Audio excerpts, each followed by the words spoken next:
Olá pessoal, tudo bem? Estamos na aula 11 de Matemática Discreta e hoje a gente vai conversar um pouco sobre técnicas de demonstração. Essa é a primeira aula da terceira unidade e a gente está bem próximo de concluir a disciplina, né? Então, para começar, eu quero fazer uma ponte desse novo assunto com o que a gente viu já na segunda unidade, que é o seguinte. E para início, a gente vai falar um pouquinho sobre o triângulo de Pascal. Para quem não conhece, o triângulo de Pascal é um triângulo formado exclusivamente por números e ele possui algumas propriedades que alguns diriam ser mágicas ou bem curiosas, né? Entre elas, a gente destaca o seguinte, olha, nessas duas diagonais são formadas exclusivamente por uns, e a gente vai entender, né, daqui a pouco por quê, mas do que isso a gente vai entender como ele é constituído, né? Na segunda coluna, você percebe que é formado por 1, 2, 3, 4 e 5 e assim segue sucessivamente. Eles se estendem até o infinito, né? Ele vai se expandindo para a lateral e para baixo. Na terceira coluna, olha, a distância do 1 para o 3 é 2, a distância do 3 para o 6 é 3, desse para esse é 4. Então, por indução, a gente imagina que esse próximo vai ser quanto? A distância vai ser 5, então o resultado aqui vai ser 15. E você vai perceber que, de fato, o resultado vai ser 15. Professor, mas ainda não está claro como a gente pode montar esse triângulo. Existem várias maneiras. Entre elas, a que eu acho mais simples é a seguinte. O número de baixo sempre vai ser a soma do da esquerda em cima e do que está diretamente em cima dele. Ou seja, 3 vai ser a soma de 1 com 2. Ou, sei lá, o 4. 4 é a soma de 3 mais 1. Ou ainda o 10, né? O 10 é a soma desses dois números. Então, dessa forma, a gente consegue facilmente montar esse triângulo a partir só do primeiro número, né? A gente sabendo que a coluna ou a primeira coluna e essa diagonal sempre é formada por 1, então facilmente você monta esse triângulo. Mais uma dúvida que pode surgir é o seguinte: como é que eu monto essa outra coluna aqui, ou essa linha? É simples, olha, o primeiro elemento é 1, e os demais a gente vai formando a partir da soma, né? 1 mais 5, 6. 5 mais 10, 15. Aquele 15 que a gente tinha visto, né? 10 mais 10, 20. 10 mais 5, 15 de novo. 5 aqui dá 6 e aqui vai ser 1. Uma outra propriedade bacana é que se você for descendo na transversal, olha o que acontece. Por exemplo, 1 mais 2 mais 3. O resultado dá quanto? Dá 6. E se você continuasse, né? Se você somasse com 4, o resultado daria quanto? Daria exatamente o 10. Então, tem essas propriedades. Existem outras? Existem muitas outras. Entre elas, existe, por exemplo, a sequência de Fibonacci que aparece aqui. Como? Se eu for somando essas diagonais, olha o que acontece. Essas transversais, né? Na realidade, olha a sequência que aparece. Aqui seria 1, aqui seria 1, aqui seria 2, aqui seria 3, aqui seria 5, essa seria 8. Então, qual é a propriedade dessa sequência de Fibonacci? Eu não sei se vocês já ouviram falar, mas é assim. O número é sempre formado pela soma dos dois anteriores. Então, a sequência de Fibonacci seria Fibonacci.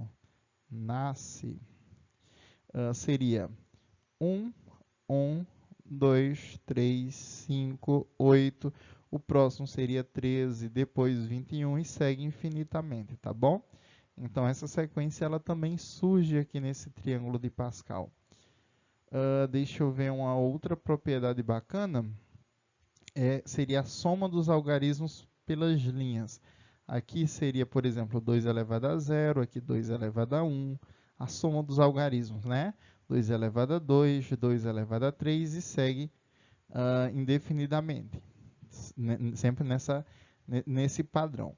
Mas o que a gente está interessado aqui é em um olhar mais matemático, não só de curiosidade, mas também de um ponto de vista prático, né? Então, como é que eu posso fazer isso? Eu preciso lembrar um pouquinho do número binomial, que ele é dado dessa maneira, né? M binomial M vai ser m fatorial dividido por n fatorial vezes m menos n fatorial, né? Então, olha, o meu triângulo de Pascal ele pode ser montado a partir disso. Como? Da seguinte maneira, como vocês estão vendo aí, olha.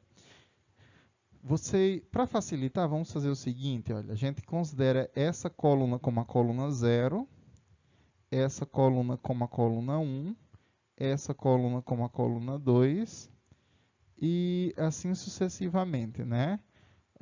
Coluna 3. Aí você percebe que o termo de baixo sempre está indicando a coluna. Por exemplo, na coluna 2 você tem 2, 2, aí que seria o 4, 2, né? E segue.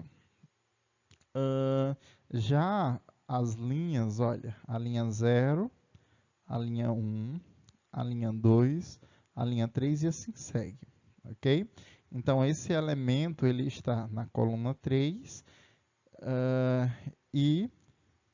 desculpa, na linha 3 e coluna 2. Lembrando que existe a linha 0, né? Então, de fato, ele está na linha 4, sempre é n mais 1, mas se a gente considerar a partir do 0, então ele está na posição 3, né? Na linha 3 e na coluna 2, ok?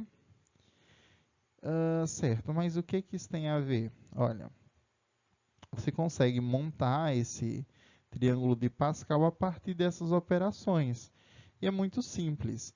Antes disso, deixa eu só mostrar algumas técnicas que podem ajudar a trabalhar com o número binomial, que é a seguinte. A primeira delas é se você tem uma expressão do tipo m binomial 0, sempre que você tiver 0 embaixo, olha o que vai acontecer.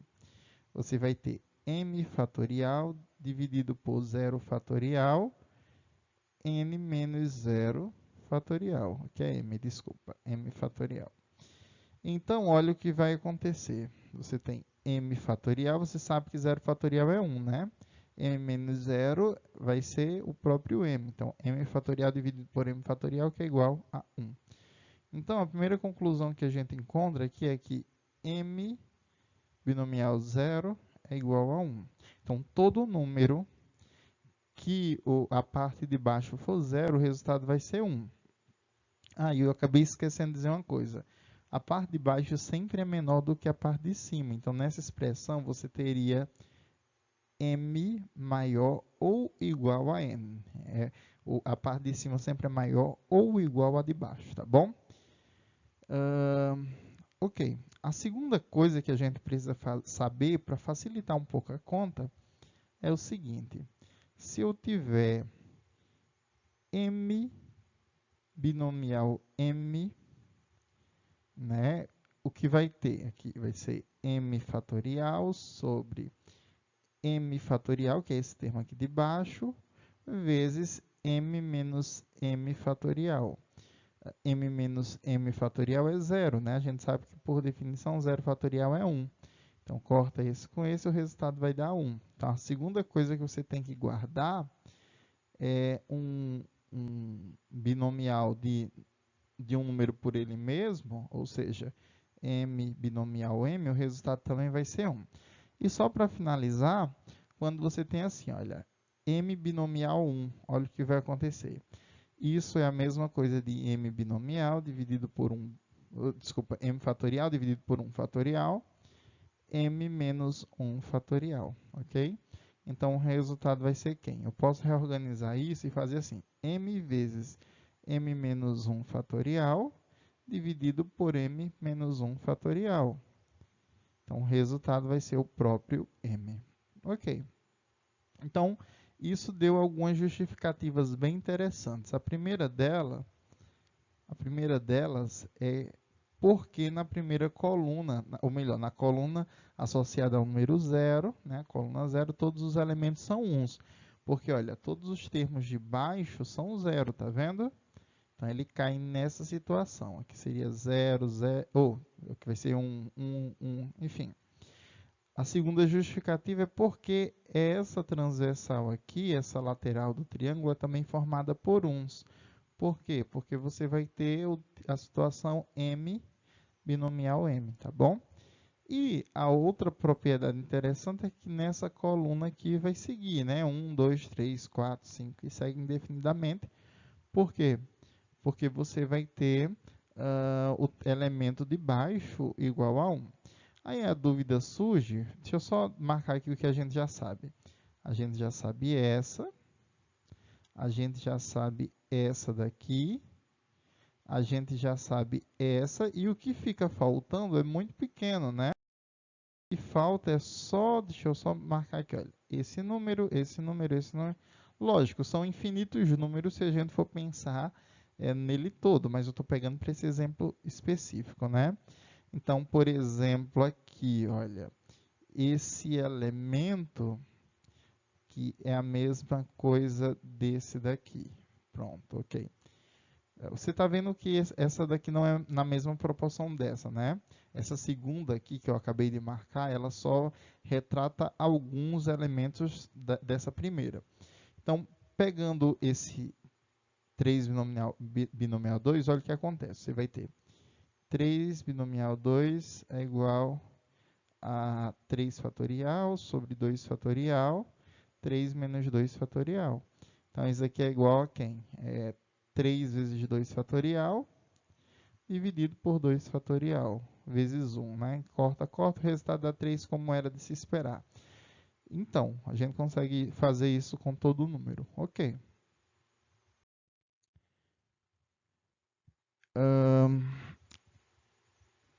Então, o meu objetivo em mostrar aquilo é falar sobre o binômio de Newton. Mas antes disso, vamos pegar o gancho da nossa aula e já fazer uma pequena demonstração, que é o seguinte. Quando você tem esse triângulo, você começa a perceber algumas propriedades bacanas, né?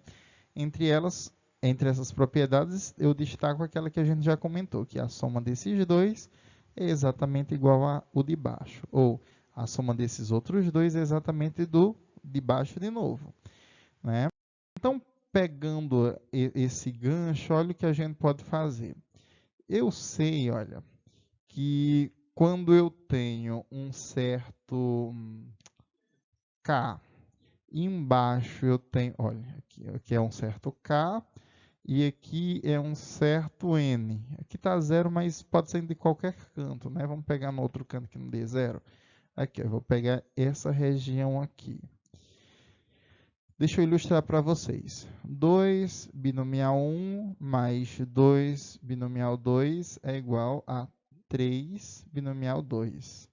Né? Então, se eu trouxer isso de uma forma generalizada, nos permite acreditar que um certo K binomial N mais... Aí, olha, você perceba que o N ele vai subir uma unidade, né?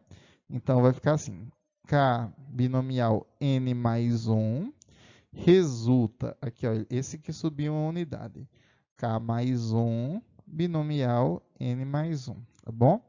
Então, a gente tem esse palpite de que isso vai funcionar. E, de fato, vai funcionar para todos os valores, né? Então, eu vou fazer o seguinte, só para facilitar um pouco nossas contas, eu vou, do lugar de n, eu vou dizer que ele é n menos 1. Eu só vou voltar uma casa, porque dessa forma fica mais fácil de se desenvolver. Mas se eu demonstrasse nesse formato, daria a mesma coisa, né? Essa igualdade seria válida. Então, a gente pode dizer assim, olha, K binomial n menos 1 é igual... desculpa, esqueci do mais K binomial n, já que eu afastei um n, uma unidade, né? Então, esse resultado vai ser igual a quem? K mais 1, n, tá bom? Como é que eu demonstro isso? Deixa eu só fazer um lembrete para usar nessa demonstração, né? A gente viu na unidade passada, mas vale a pena destacar, que é o seguinte: quando você tem um certo, pode pegar um número 7 fatorial, você pode fazer assim: 7 vezes 6 fatorial, né? Então, se eu tiver um certo n fatorial, eu posso ir descendo n vezes n menos 1 fatorial, que é igual também a n vezes n menos 1 vezes n menos 2 fatorial, até o último elemento, tá bom? Então, essa é uma propriedade que eu vou utilizar para a resolução desse problema, né? Para verificar se essa propriedade é válida. Então, essa vai ser, de fato, a primeira demonstração que a gente vai fazer nessa aula, que seria o seguinte, olha. Pensem comigo. Do primeiro termo, eu tenho k fatorial dividido por n menos 1 fatorial vezes k menos n menos 1 fatorial. Botei um k, desculpa, é fatorial aqui. Isso somado com k fatorial dividido por n fatorial vezes o k menos n fatorial. Tudo bem. Agora eu preciso fazer algumas modificações para a gente ter um denominador parecido, né? Entre essas operações, eu vou fazer o seguinte. Olha.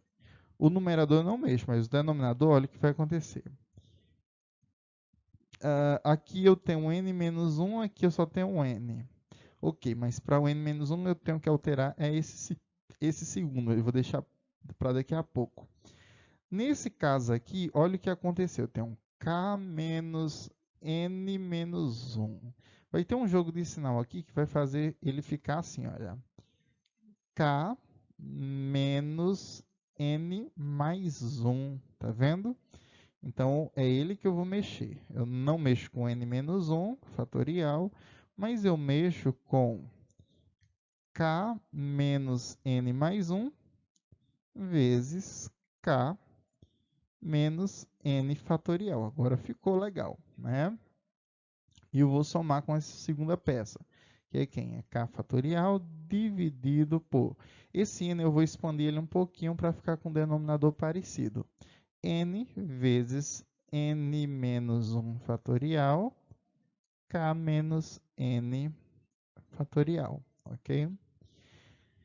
Então, eu vou tirar o MMC desses dois e o que resulta é o seguinte, é k fatorial vezes n desse primeiro, já que esse n é o único termo que não aparece nessa primeira expressão, mais k fatorial vezes, olha, o termo que não vai aparecer nessa segunda aqui é o k menos n mais 1, né? Então, é isso vezes k menos n mais 1, ok? Dividido por, a gente tem quem? A gente tem n menos 1 fatorial.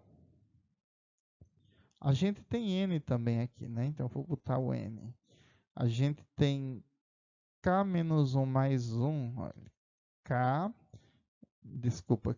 menos n mais 1 vezes k menos n fatorial. Ok, perfeito. A gente está pertinho de resolver, tá bom? Não fique traumatizado. Eu posso evidenciar o k do numerador e eu fico assim, olha, o k fatorial no caso. K, aí tem o n menos k, ou mais k, desculpa, menos n mais 1. Não é? E embaixo, olha a jogada. Eu sei que n vezes n menos 1 fatorial é a mesma coisa de n fatorial. Nesse segundo caso aqui, eu tenho... Deixa eu só mudar aqui a ordem para vocês verem. Não, dá certo fazer isso, né? Essa parte aqui de baixo é a mesma coisa de k menos n mais 1 fatorial. Né? Porque quando eu abro ele, eu fico k menos n mais 1 vezes k menos n fatorial, né? Então, eu posso juntar esse elemento. K menos n mais 1 fatorial. Ok, e só falta resolver a parte de cima, né? Como é que eu resolvo essa parte de cima? Eu posso cortar esses n's e o que resulta é k mais 1. Só que você ficou assim, olha. K mais 1 vezes k fatorial. Isso aqui é a mesma coisa de k mais 1 fatorial. Ok, dividido. Agora você ficou com n fatorial. Aqui você ficou... Eu só vou trocar de lugar esse 1. Você vai ficar k mais 1 menos n fatorial. Se você olhar direitinho, você percebe que isso é exatamente o binomial de k mais 1 por n, tá bom? Que era exatamente isso que a gente estava querendo mostrar. Ok, então a gente já terminou a demonstração. Mas o que isso tem a ver com o binômio de Newton? E o que seria esse binômio de Newton? Então, para facilitar as coisas, olha, deixa eu tentar mostrar uma coisa para vocês e vamos ver se a gente encontra um padrão. Se eu tiver com x e y diferentes de zero, lógico, né? X reais diferentes de zero, eu sei que x mais y elevado a zero, o resultado dá quanto? Dá 1. Se eu tiver x mais y elevado a 1, o resultado vai ser quem? Vai ser x mais y. Se eu tiver com x mais y elevado a 2, eu tenho quem? Quadrado do primeiro mais 2 vezes o primeiro vezes o segundo, mais o quadrado do segundo. Isso aqui é o quadrado da soma, né? Se eu tiver com x mais y elevado a 3, o resultado dá quem? Dá x à terceira mais 3xy, ou x ao quadrado y, mais 3xy ao quadrado, mais y ao cubo. Vixe, que memória boa, né? Na realidade, não. Se você observar, existe uma relação muito grande entre esses binômios aí e o binômio de Newton com esses, por chamado produtos notáveis, né? Ou binômios de Newton. Perceba que os coeficientes eles são exatamente os mesmos, né? Olhem, aqui os coeficientes 1, 2 e 1, 1, 3 e 1. Então, isso faz eu imaginar que o coeficiente do x mais y elevado a 4, só lembrando, é binômio porque a gente está trabalhando com dois termos aí dentro do parênteses, né? Então, eu sei que os coeficientes nesse caso aqui vão ser quem? Vai ser 1, 4, 6, 4 e 1. E como ficariam os termos? Os termos são fáceis de ver, olha. Você tem x elevado a 0, ou x elevado a 4, que é essa potência maior, e y elevado a 0, por isso que ele não aparece. Mais aí, 4 vezes o x decai, x elevado a 3, y elevado a 1. E o y ele vai subindo. Nesse próximo vai ficar x elevado a 2, y elevado a 2. No próximo vai ficar x elevado a 1, y elevado a 3. E no último, x elevado a 0, y elevado a 4. A gente sabe que alguns elementos eles são desnecessários. Por exemplo, todo número elevado a 0 a gente sabe que é 1, então eu não preciso colocar esse 1 aqui. Do mesmo jeito, eu não preciso desse 1 aqui, eu não preciso desse 1 e nem preciso desses elementos. Pronto, consegui encontrar o x elevado a 4, tá bom? Então, qual seria uma fórmula geral para a gente conseguir colocar todos os elementos, né? Existe uma fórmula geral? Existe. Pelo menos para o binômio, né? Então, deixa eu mostrar aqui para vocês.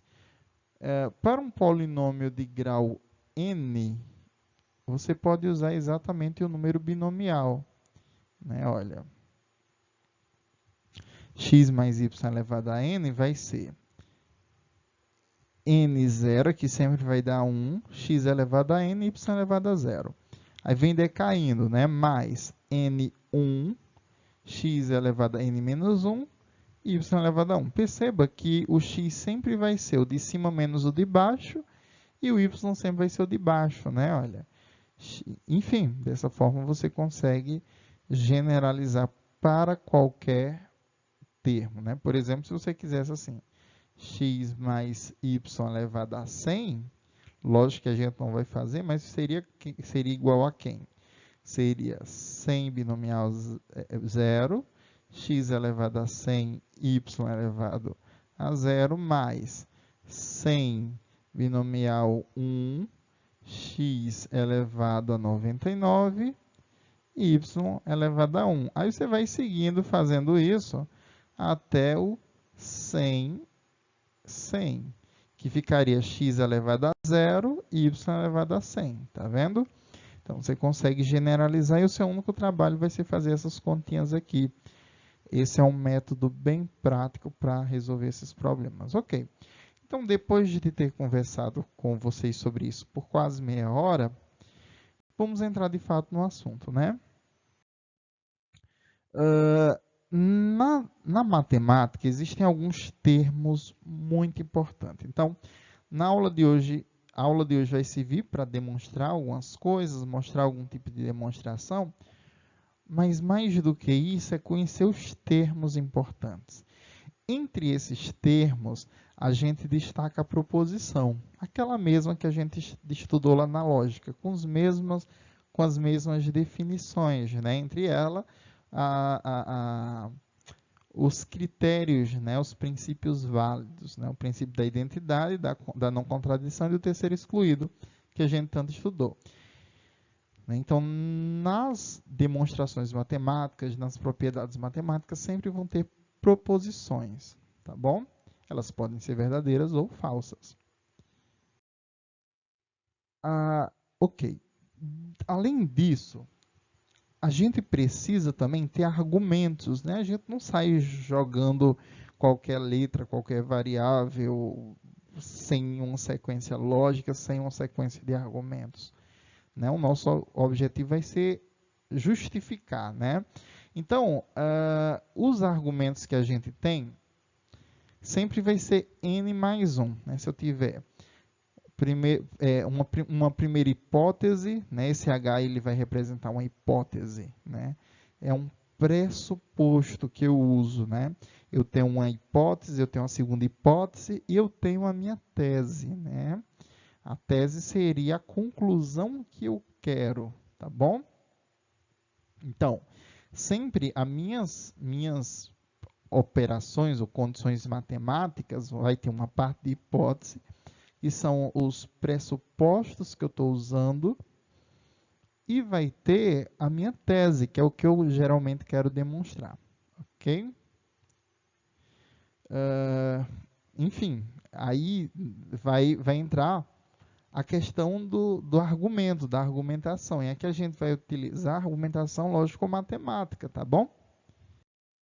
Uma outra coisa extremamente fundamental na matemática são os axiomas. Os axiomas, eles são ponto de partida, né? Ele vai ser uma proposição que a gente assume como verdadeira e que não tem prova, né? Foi Deus que quis, né? É aquele ponto. Então, o axioma é uma verdade inquestionável, né? Eu acrescento um pouco mais, é assim, olha, na matemática é cheia de axiomas, na realidade está na base da matemática, mas para que ele possa existir, ele não pode contradizer os outros, né? Ele não pode entrar em conflito com os outros. Enfim, a gente vai conversar mais sobre isso. Ok. A gente tem também um outro termo, né, chamado postulado, que é o sinônimo de axioma, né? A gente aceita como uma premissa verdadeira, né? Ou uma premissa que não necessita de uma demonstração. Na realidade, o que às vezes nem pode ser demonstrado, tá bom?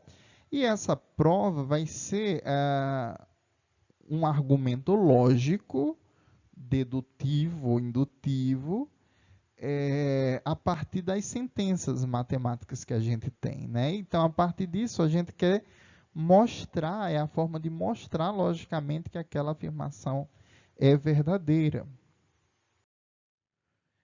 Aí é que a gente entra numa coisa que vocês já devem estar cansado de ver, né? Que é o teorema. O que é um teorema? O teorema é um objeto que foi demonstrado, né? Que foi garantido através de prova. E depois de demonstrado, ele passa a ser verdadeiro. Inclusive, tem um vídeo muito fantástico dizendo que teorema eles são eternos, né? Para a matemática que a gente usa, eles são eternos, porque depois de demonstrado, morreu Maria Preá, né? Eles duram eternamente. Vide o teorema de Pitágoras, né? Há quanto tempo foi visto ou demonstrado, né? Faz muito tempo. Que é clássico, né? A soma do quadrado dos catetos é igual ao quadrado da hipotenusa. Lembrando que não só existe uma forma de demonstrar, existe diversas, dependendo do teorema que você está analisando, né? Essa ilustração que está passando é um pequeno exemplo, é uma das demonstrações matemáticas do teorema de Pitágoras, tá bom? Existe um livro muito interessante que eu quero aproveitar e recomendar para vocês, que é o Último Teorema de Fermat. Para quem não sabe, Fermat, ele foi contemporâneo de, provavelmente, não sei se foi contemporâneo, mas ele é da época de Newton, um pouquinho antes, né? Cerca de 300 anos mais ou menos, 300 e poucos anos, e ele era um matemático amador, ou seja, não era um profissional, mas ele gostava muito de curiosidade matemática, numa época que não tinha Netflix, né? Então ele ficava calculando, fazendo jogos matemáticos. E num certo livro dele, de problemas matemáticos, ele sempre dificultava um pouquinho, deixava como desafio. E um desses problemas foi o último teorema de Fermat, né? Demorou 300 e tantos anos para ser demonstrado recentemente, e aí levou o nome, a fama do último teorema de Fermat, tá bom? É um livro bem interessante que eu recomendo para quem tem curiosidade em histórias ou enigmas da matemática, tá bom?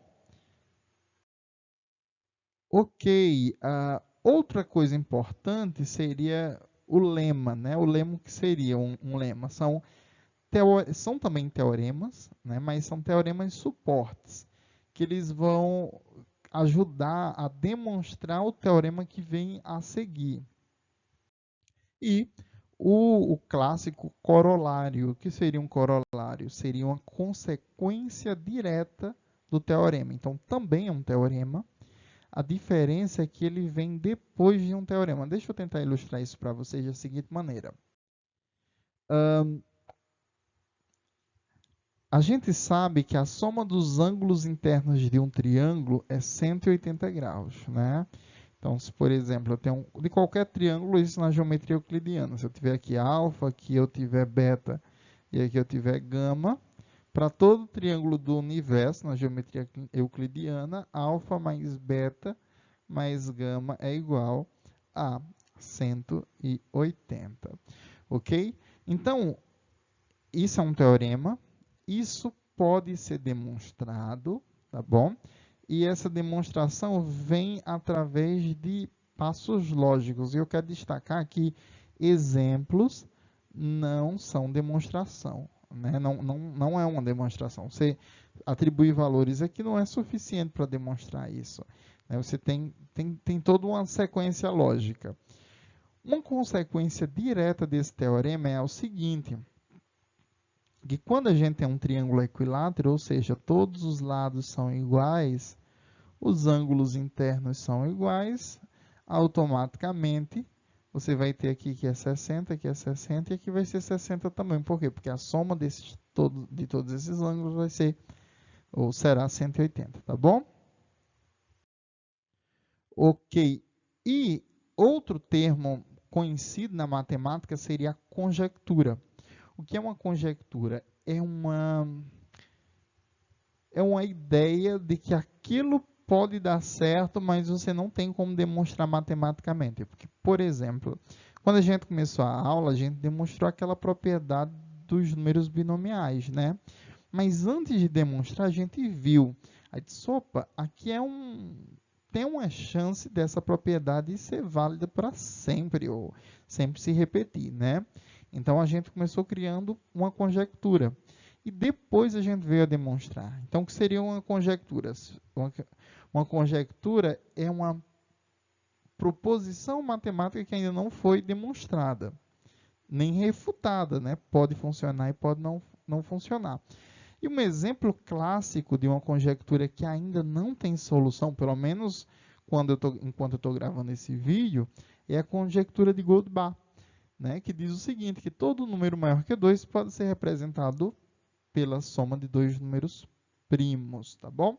Então dá uma olhadinha e eu quero também aproveitar para recomendar esse livro aqui, né? Tio Petrus e a Conjectura de Goldbach, que é um livro também de romance, mistérios, muito parecido, muito na linha daquele do Teorema de Fermat, tá bom? Ok, a gente está pertinho de parar com essas definições, mas elas são importantes, né? É importante você saber a diferença de um teorema, de uma conjectura, por exemplo, ou a estrutura dela, né? Eu acabei esquecendo de dizer uma coisa antes de falar de demonstração. Em um teorema, existem duas partes principais, que é uma hipótese e uma tese, né? Então, a hipótese é o que você sempre parte como verdade e a tese é a conclusão daquilo, né? E a demonstração vai ser esse caminho que a gente vai utilizar e mostrar que ele é verdadeiro. Então, olha, na definição você vai ter seja uma hipótese, uma hipótese, uma hipótese. Isso vai implicar, esse símbolo implica, né? Essa tese. Então, olha, sendo esses argumentos válidos, você pode demonstrar esse resultado T, né? Quando você chega a esse resultado, de fato, você tem demonstrado o teorema. Bom, existe a prova por dedução, né? Que seria a partir de uma sequência lógica de operações, de uma hipótese até a sua tese, né? E existe a prova por indução. Na matemática, a indução finita é bem interessante, que vai ser o tema da próxima aula, né? Você observa que o fenômeno acontece para os primeiros elementos, você supõe lá na frente que ele funciona para um n e testa para o n mais 1. Não se preocupe que a gente vai ver especificamente isso daí na próxima aula.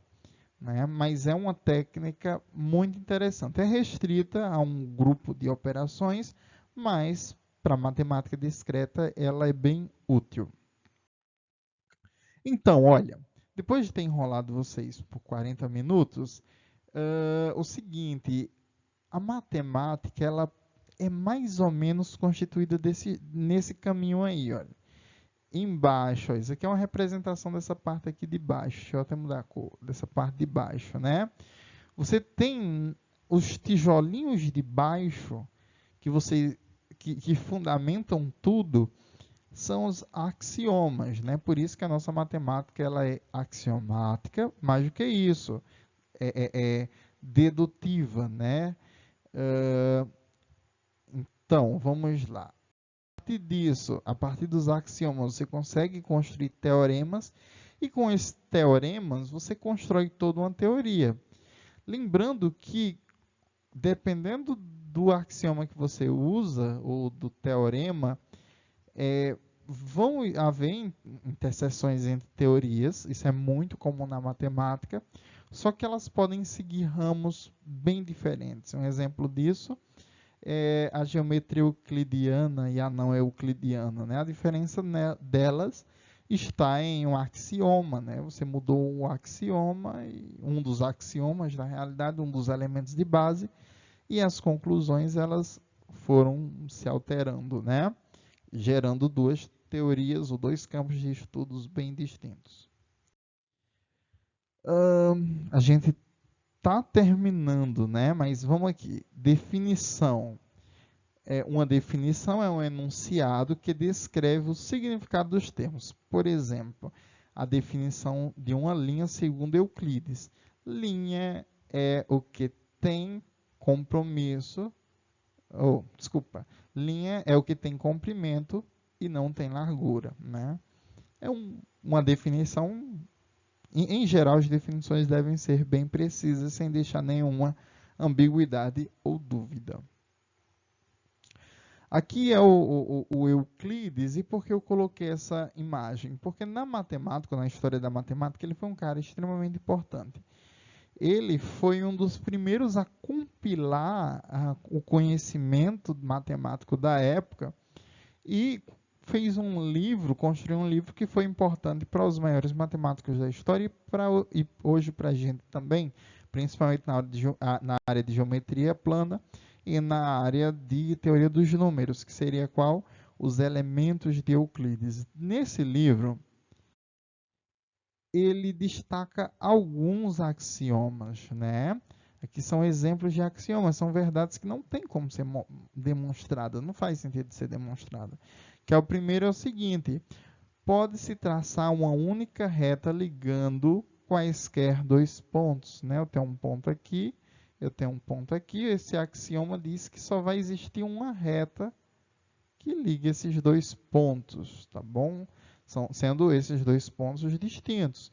Você tem um segundo axioma que podes continuar de maneira única uma reta finita continuamente, né? Então você pode fazer isso. O terceiro, pode-se traçar um círculo de qualquer centro com qualquer raio. Todos os ângulos retos são iguais. Enfim, você tem esses axiomas aqui que foram escritos ou pelo menos juntados pelo Euclides. Aí vem uma pergunta: por que o da computação ou da matemática precisa aprender demonstração? Então, além de ajudar no desenvolvimento do raciocínio lógico, né, de toda a construção lógica por trás da demonstração, ela ajuda também a gente entender o teorema, entender o que aquela proposição sugere, né? E depois ela vai permitir você construir manualmente, né, para depois implementar em algum programa, tá bom? Então, para a área da computação tem essa relevância. A gente tem uma série de demonstração, de técnicas de demonstração, e aqui eu vou apresentar algumas. Entre essas várias técnicas, existe a demonstração direta, que é qual? É através de implicações ou consequências lógicas, você vai demonstrando ou vai desenvolvendo até chegar o resultado final, né? Um exemplo disso é esse. Demonstre que o quadrado de um número ímpar é ímpar. Como é que eu posso demonstrar esse resultado? Então, olha, eu vou demonstrar aqui, né? Seja n um número ímpar. Você percebe que isso daqui é uma proposição, né? Mas o que é isso? É uma hipótese, né? Que seu n é um número ímpar. Ele sendo ímpar, então ele pode ser escrito como n igual a 2k menos 1, com um K pertencente aos naturais. Certo, então eu quero mostrar que ele é um número ímpar. Como é que eu posso fazer isso? Muito simples.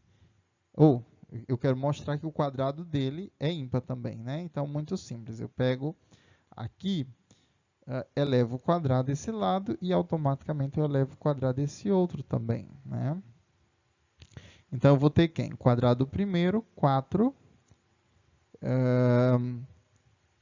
k ao quadrado, menos duas vezes o primeiro vezes o segundo, então vai ficar 4k, mais o quadrado do segundo, 1. Então, o que a gente tem aqui? Eu posso evidenciar os 4, na realidade eu vou evidenciar o 2 para deixar nesse formato aqui, né? Então, você vai ter 2 vezes 2k ao quadrado menos 2k mais 1. No lugar de chamar 2k ao quadrado menos 2k, eu posso chamar isso aqui de um certo q. Então, eu tenho um 2q mais 1. Você sabe que todo número que deixa, quando dividido por 2, deixa resto 1, ele vai ser um número ímpar, né? Então, está aqui a demonstração. Quando a gente termina a demonstração, a gente coloca um quadradinho aqui para dizer que a demonstração foi concluída, ou como queríamos demonstrar, né? É uma notação matemática. Tomem cuidado com a coisa que eu já disse antes. Exemplos, eles não demonstram. Por exemplo, se eu dissesse assim, se alguém tentasse demonstrar dessa maneira, eu tenho 3, então 3 ao quadrado é igual a 9, que é ímpar também. Isso está demonstrado? Não. Isso é válido para um caso particular, né? Então, casos particulares servem para mostrar que aquela afirmação é falsa, né? Mas elas não servem para generalizar. Elas são úteis para você entender o que a proposição está dizendo, porque, por exemplo, nessa daqui, se você não visualizar bem, a minha sugestão é você fazer o seguinte, você pega, faça alguns exemplos, entenda e depois demonstre, né? Se você pega, sei lá, um 5, então 5 ao quadrado também é ímpar, né? 25. Mas eu não demonstrei nada, eu só peguei para esse caso particular. Então, tome muito cuidado. Você não pode demonstrar usando exemplos. Essa é uma coisa que muita gente erra, tá ok? Um outro caso é a demonstração por exaustão, que seria o quê? Seria verificar todas as possibilidades, né? E depois de verificar todas as possibilidades, ou seja, você fechar, né, todos os casos, você usar essa exaustão, você chega em uma conclusão. Por exemplo, mostre que a soma de dois números inteiros x e y de mesma paridade é sempre par. Então, aqui você tem algumas hipóteses. Então, soma de dois inteiros, você tem dois números inteiros. Você tem outra hipótese, que eles têm mesma paridade. E a sua tese é que eles sempre são par. Como é que você mostra isso? Existem duas condições, ou o número é ímpar ou o número é par, né? Então, se x e y, vamos começar por par. Se eles são pares, na realidade deve estar no plural, né? Se x e y são pares. Então, se eles dois são pares, a gente pode escrever desse jeito. X é igual a um certo 2q, porque todo número par pode ser escrito dessa forma, e y é igual a 2p. Isso implica dizer que x mais y é igual a 2q mais 2p.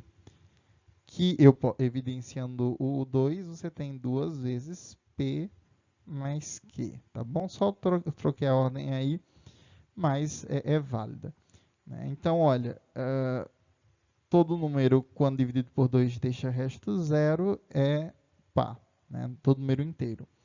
Então, a primeira parte eu demonstrei, mas para usar toda a exaustão, né, para para acabar os casos, ainda eu preciso verificar se o x e y sendo ímpares, né?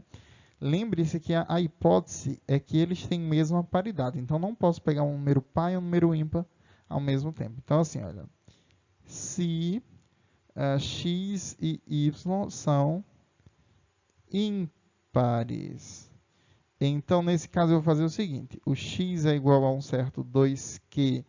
Tanto pode ser mais 1 ou menos 1. Vou botar menos 1, tá bom? E o y igual a 2p menos 1.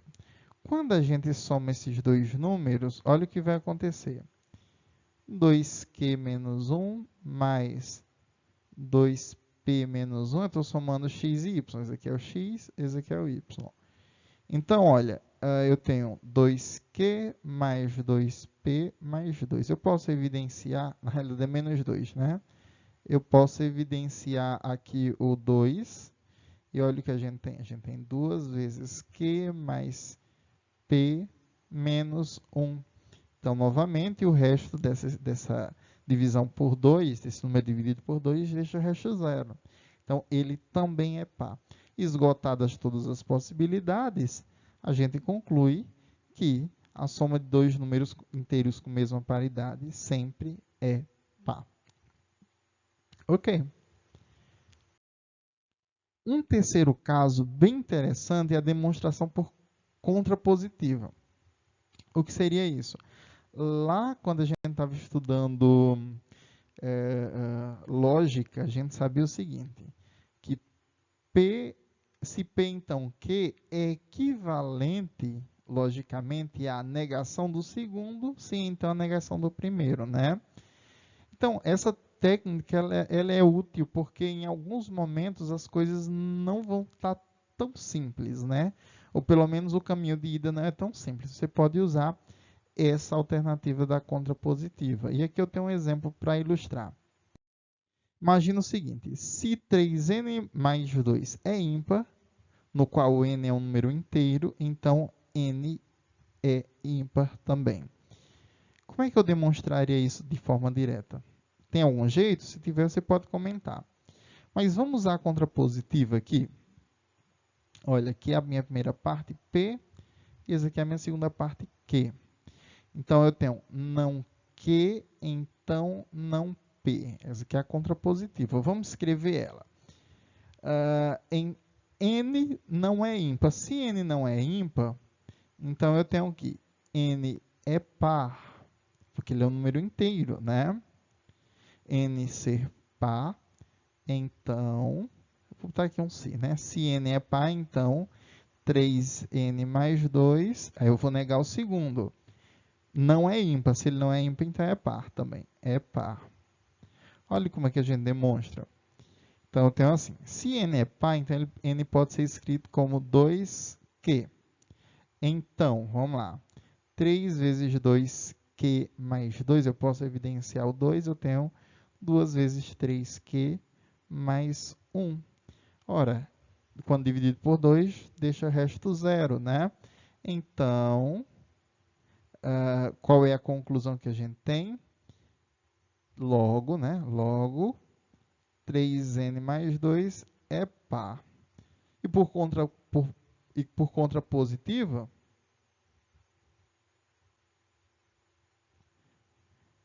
a gente tem o quê? Se 3n mais 2 é ímpar, então n é ímpar também, tá bom? Então, essa é uma das formas de demonstrar.